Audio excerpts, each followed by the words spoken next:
سے تشریف لائی اکلوتی بہن اور میرے اسٹیج پہ تشریف فرما تمام جو صحافت کے لیے جدوجہد کرنے والے اور صحافتی برادری کے حقوق کے لیے جدوجہد میں مصروف معزز اراکین، السلام علیکم۔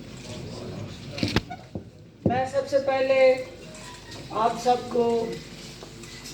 وزیر اعلیٰ عثمان بزدار کی طرف سے حکومت پنجاب کی جانب سے دل کی اتھاہ گہرائیوں سے لاہور تشریف لانے پہ خوش آمدید کہتی ہوں۔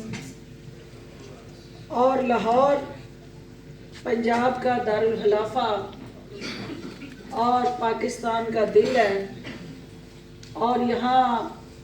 میں پر امید ہوں کہ لاہور کی جو روایتی مہمان نوازی ہے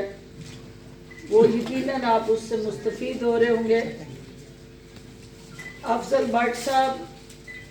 سے میرا گزشتہ 15 سال کا یعنی 20 سال ہوئے ہیں مجھے سیاست میں، کوئی 15 سال کا میرا اور ان کا ایک تعلق ہے۔ آپ سب کی اکثریت جو یہاں بیٹھی ہوئی ہے، انور رضا بیٹھا ہوا ہے، سجاد صاحب نے بات کر لی ہے، باقی سینئر جتنے لوگ یہاں آئے ہیں، کوئٹہ والے ترین صاحب بیٹھے ہیں، میرے بھائی شہزادہ صاحب سٹیج پہ ہیں، تو ہم سب کا کراچی والے، حیدرآباد، میں شاید اتنی شدت اور جدت سے آپ کے سب کے نام نہ لے سکوں، لیکن آپ سب کی شکلوں سے میں واقف بھی ہوں اور آپ کے اس پورے کی پوری جدوجہد کے اندر کہیں نہ کہیں ہم سفر بھی ہوں۔ لیکن میں جب آئی تو میں آئی تھی کہ میں اپنی بات کروں گی تو میں چلی جاؤں گی، کیونکہ میری کچھ ذمہ داریاں تھیں پارٹی کی سطح پہ۔ تو خواجہ نصیر صاحب رات 1 بجے، ارشد انصاری صاحب، ہم دونوں نے بیٹھ کے جو ڈیسیژن لیا کہ کھانا میزبانی یہ میری بنتی ہے، میں یہاں آپ کی بہن ہوتے ہوئے میرا فرض ہے کہ میں آپ کی میزبانی کروں۔ ہم گھر کے افراد ہیں، جب تک ہم بیٹھیں گے نہیں، ایک دوسرے کی سنیں گے نہیں، سنائیں گے نہیں، تو ہمارے فاصلوں کی جو خلیج ہے وہ وسیع ہوتی جائے گی، اور وہ الٹیمیٹلی جب کمیونیکیشن گیپ ہے تو وہ کرائسس میں بدلے گا، اور وہ کرائسس جو ہے الٹیمیٹلی دونوں کے جو کام ہے اس کے راستے کی رکاوٹ بنے گا۔ نہ حکومت جو کہہ رہی ہوگی وہ آپ کے ذریعے عوام تک پہنچا سکے گی،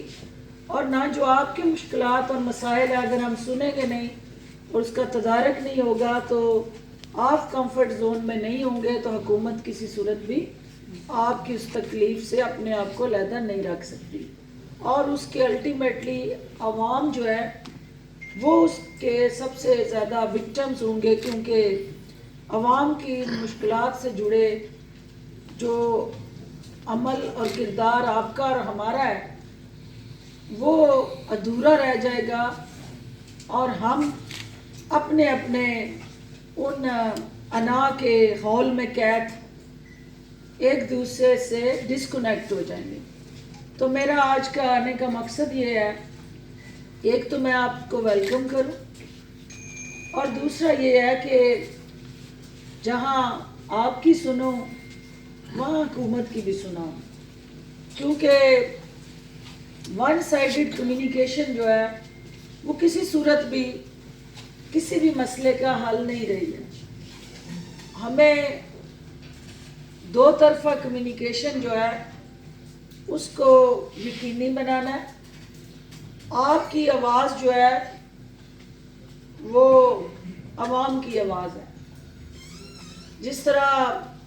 آپ نے کہا حیدرآباد سے ہمارے بھائی نے کہ صحافت آئینہ ہے جو معاشرے کے حد و خال، اس کی ضروریات، اس کے مسائل، اس کی مشکلات حکومت کو اس آئینے کے ذریعے دکھاتا ہے۔ میں دو باتیں صرف حکومتی سطح پہ، کیونکہ میری بھی مجبوری ہے بات کرنی ہے، ہم نے میڈیا جو ہے وہ ہماری اس ڈسکشن کو شاید اس طرح سے ہائی لائٹ نہ کرے، لیکن میں یہ چاہتی ہوں کہ ہم، آپ اور حکومت ایک ہی گاڑی کے دو پہیے ہیں، اور وہ عوام جو ہے وہ اس کا انجن ہے، اور ہم اس گاڑی کے پہیے ہوتے ہوئے انجن کے لیے اس کی دیکھ بھال، انجن نے صحت مند رہنا ہے، فنکشنل رہنا ہے، تو پہیوں نے اس انجن کو لے کے چلنا ہے۔ اگر انجن نان فنکشنل ہے، عوام جو ہے وہ پریشان ہے، مسائل زدہ ہیں، مشکلات میں گھرے رہیں، تو نہ آپ کا پہیہ نہ ہمارا کوئی بھی بیلنس کے تحت اس گاڑی کو آگے نہیں چلا سکتا۔ لہٰذا یہ جتنے ایشوز ہیں، ینگسٹرز جو فیصل آباد سے آئے وہ بالکل ٹھیک کہا انہوں نے کہ سننا کتنا ہے، سننا بھی ہے اور کرنا بھی ہے۔ جب تک آپ سننے اور کرنے کا جو عمل ہے اس کے ساتھ ایک حکمت عملی جڑی ہوتی ہے، اور آپ کی طرح ینگسٹر ایج میں، جب ینگ ایج میں ہم نے شروع کی سیاست، تو ہم بھی اسی طرح جوش میں تھے کہ ہر چیز جو ہے وہ، جو مشن، جذبہ، کمٹمنٹ اور جنون لے کے سیاست میں آئے ہیں تو جو ہم کہیں ویسا ہو جائے، لیکن حالات نے، صورتحال نے، پاکستان کے نظام نے ہمیں یہ سکھایا کہ جو آپ دیکھ رہے ہوتے ہیں اور جو آپ سوچ رہے ہوتے ہیں، جب عملی طور پہ آپ اس سٹرکچر کا، اس سسٹم کا حصہ بنتے ہیں تو